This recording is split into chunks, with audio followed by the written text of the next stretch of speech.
YouTube family, मी दिशा भगत आजच्या या नवीन blog नवीन व्हिडिओमध्ये तुमचं स्वागत करते। तर आजच्या या ब्लॉगसाठी मी किती दिवसापासून एक्साइटेड होती। तर एक्साइटमेंटचं कारण म्हणजे तर मी चालली याच्यासोबत आसामले म्हणजेच क्वार्टरवर। तर चला फर्स्ट ब्लॉग म्हणजे पॅकिंग। तर चला आपण करू पॅकिंग।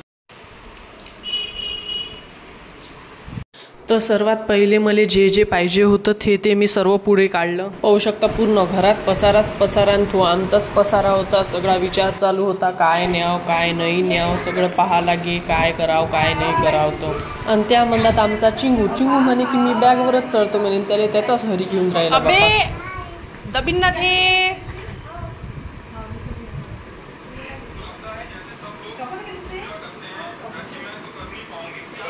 चिंगू।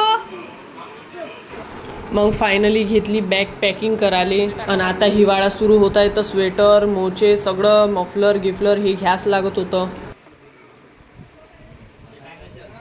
मग चालू होती आमची बॅग पॅकिंग करणं। मला तर काही एवढी काही बॅग पॅकिंग करणं जमत नाही, तर मग मी येईलेच म्हटलं बा तुम्हीच करा, मी सगळं तुमच्यापाशी आणून देतो। मग आमची एका बॅगची एक साईड पॅक करणं झाली, आता दुसरी साईड राहिली होती। आणि त्याच्या मनात चिंगू एक जाय मस्त नाचत जाय आमच्या पुढे। आणि नाचता त्याच्या इकडे पाहिले की तू लाजून चाललाही जात जाय। अजून आला पा कसा नाचतो।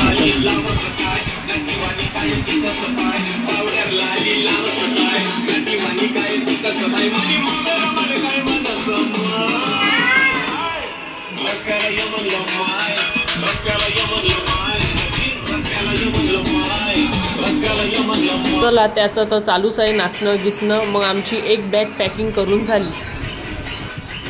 मग दुसऱ्या बॅगेत म्हणा थोडंसं धान्य ठेवून घ्यावं। तिथं गेल्या एकदम दुकानात जाणं होत नाही ना, तर मग थोडंसं खायचं सामान घेऊन घ्यावं म्हटलं घरूनच। मग आता चालू होती आमची दुसरी बॅग पॅक करणं। बाहेरचं सगळ्यात इम्पॉर्टंट म्हणजे मेकअप। आणि हे म्हणून राहील ते हे नको घेऊ ते नको घेऊ, मी म्हणून राहील ते हे पाहिजे ते पाहिजे, ते याच्यातच सगळा टाईम गेला आमचा। मग फायनली आम्ही जे पाहिजे ते घेतलं, जे नाही पाहिजे ते राहू दिलं आणि पॅक केली बा ते बॅग। आणि पाठीवरच्या ज्या हँडबॅग होत्या त्याच्यात रोजचं फ्रेश व्हायचं सामान ठेवून घेतलं। मग आमच्या दोघीच्या 2 बॅगा 2 हँडबॅग हे सर्व आमचं सामान पॅक झालं। फायनली पॅकिंग झाली।